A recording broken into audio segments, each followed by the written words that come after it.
Nagsama-sama sa isang post-SONA discussion ng ilang kalihim ng gabinete ni Pangulong Bongbong Marcos. Tinalakay dyan ang ilang issue sa SONA kasama na ang online sugal. Para sa detalye live mula sa San Juan City, nasa frontline ng balitang yan, si Gio Robles. Gio, ano ba yung mga napag-usapan dyan na hindi naman natalakay kahapon sa SONA ng Pangulo?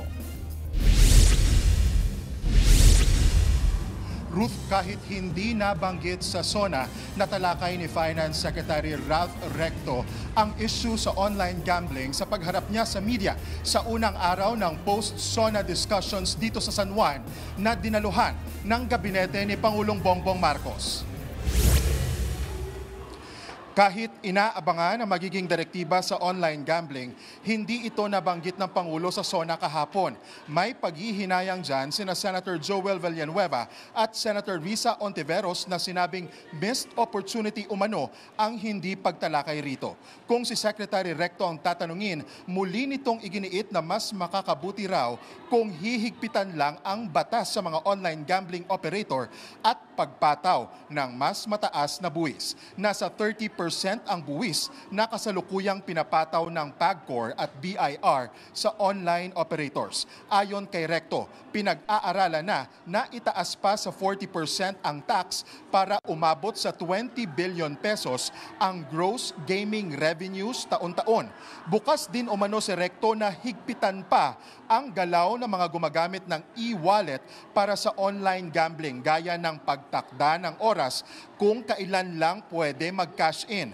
Kabilang din dyan ang posibilidad na pagbawalan ng mga gambling site na direktang kumonekta sa e-wallets. Sa kabila niyan, giniit ni Recto na kailangan pa rin ang konsultasyon sa PAGCOR kaugnay sa mga suhestyon. Sa unang quarter pa lang ng 2025, umaabot na sa higit 51 billion pesos o halos 50% ng kabuang gross gaming revenues ng bansa mula sa online sugal.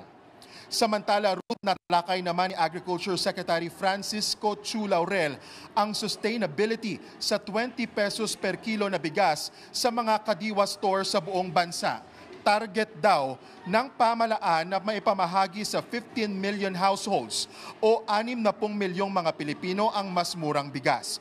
Balak umano ng gobyerno na bumili ng palay mula sa mga magsasaka sa mas mataas na presyo. 20% dyan, ibebenta ng 20 pesos habang ang 80% ibebenta sa retail price upang maging sustainable ang programa.